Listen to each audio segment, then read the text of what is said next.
practice football, shall we? Jets taking on the Giants. Russell Wilson getting the start for the Giants. Opening drive, 1st and 10.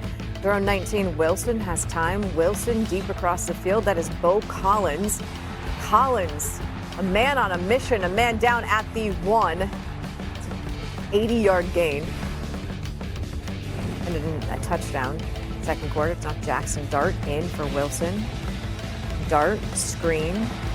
Theo Johnson. Johnson going to get loose. Not 80, but will you settle for 30? Then Wilson comes back in for a play and does this. 2nd and 3 at the Jets 35. Wilson fakes a handoff, throws deep. Problem is, he wanted Collins.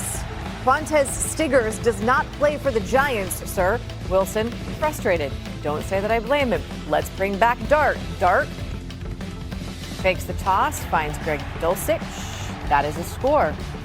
Giants take a 14-6 lead. Next Giants drive. Dart, this time rolling right, finds Juice Wells Jr. Throws a stiff arm. Watch that. Boom, sit down. Inside the 1 where he is taken down. So the Giants on the move. And guess what? We're going to go back to Dart. Dart up the middle, quarterback sneak. 14 of 16, 137 yards, and 1 passing touchdown to go with that rushing touchdown. Giants won.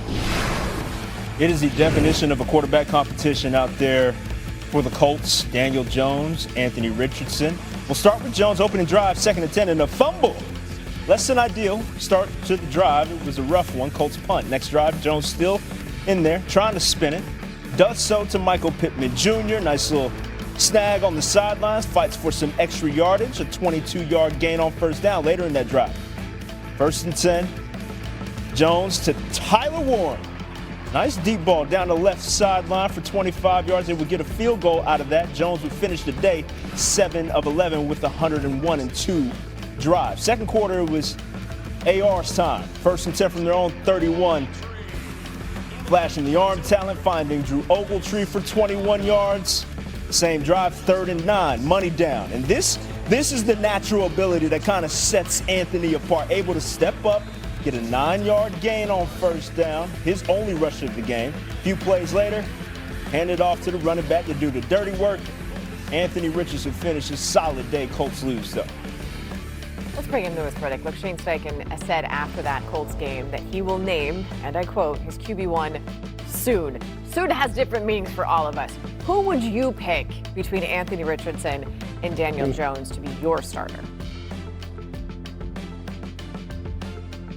Yeah, this is a tough one because really this is all about trust, Nicole. That's what it is. And it's about trust not just in the short term, but for the duration of a 17-game season. Well, who would I pick? I'd probably start with Daniel Jones right now simply because I think that the coaching staff is going to trust that he's going to probably be able to sustain his level of performance that he saw in the preseason, maybe just a bit longer than Anthony, who can be so streaky and so hot and cold. And then if Daniel does start to falter, you can bring Daniel Jones back in there and continue on with his development. Like, I think this is a hell of a situation for head coach Shane Steichen to be in. It really is. Because Anthony Richardson was drafted to be the future. And as an organization, you don't want to give up on him. And I'm not saying that they are giving up on him, but I think right now coming out of the gate, probably a safer bet, as ironic as this may sound, considering how Daniel Jones' time in New York in particular ended, I think I would start with him, but I would have Anthony Richardson ready to go at a moment's notice. It's also interesting that you use the word trust. Which one do I trust more in that situation? Okay, there is also another quarterback situation unfolding, this one in New York, because we saw Russell Wilson and Jaxson Dart in the game tonight against the Jets. Both of them had 100 yards against the Jets, although most of it came at least for Wilson on that one play. When you look at what the Giants are doing, when they're using both of the quarterbacks, how are they putting them in a position for them both to succeed? Yeah, I think head coach Brian Daboll and offensive coordinator Mike Kafka are doing a great job of playing to their strengths. What Russell's strength his entire career has been the deep ball off of play action. And you saw that early in the game, that they call a deep shot, a deep post route like this, a double move, and he just lays it up there with a ton of air underneath it and lets the wide receiver just track it down. That's what Russ does best, and that's what they're really going to ask him to do here early on in the season.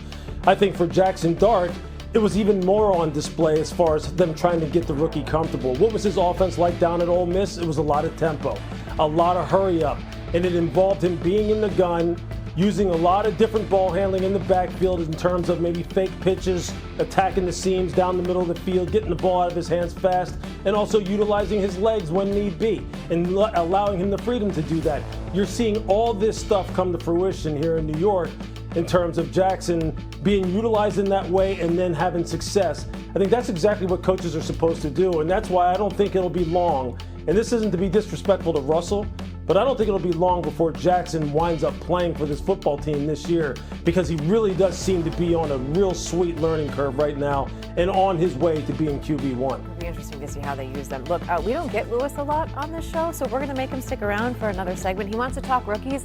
I think we'll allow it, so just stand by. Shay and Jay back here with you on SportsCenter. And look, preseason football, not a time to panic, but that's easier to say than feel if you're a Titans fan and your #1 overall pick struggled. Cam Ward had only 2 completions, 42 yards in Tennessee's second preseason game against the Falcons. Head coach Brian Callahan said his intention was to only have Cam play 2 series, but after the shaky start, set the first unit back out on the field. And so football analyst Sam Macho is here with us to keep it real. What did you make of Cam Ward's second preseason game? Cam Ward has an elite level of confidence. The stats don't tell the full story. You see 2 for 7, 42 yards, but there were a couple elite level throws that if they were caught, it would have been a whole different stat line. There's one throw in specific that he threw to Van Jefferson in the middle of the pocket. He had time. There was no pressure. He gripped it and ripped it, and that's a ball with, I mean, it almost made me start cussing. I don't cuss like that, right? I'm like, what is this dude made of? There's another throw in the middle of the field that it wasn't as accurate, but I love the fact that he saw it and he went for it. If that level of confidence continues, that'll emanate to his teammates. And so what I get excited about is Cam Ward's confidence, the protection he has up front, and his ability to grip it and rip it. Yeah, grip it and rip it. In college, this dude had 158 passing TDs, the most by any quarterback in Division I history. He knows how to throw the football and especially throw touchdown passes. Meanwhile, Sam Darnold looked to be in old form in the preseason, it seemed. He saw his first action in Seattle. He was a perfect 4 for 4, 1 offensive drive, then handed it over to the backup. So when you look at Seattle and what they were able to do, what did their offense look like to you, Sam?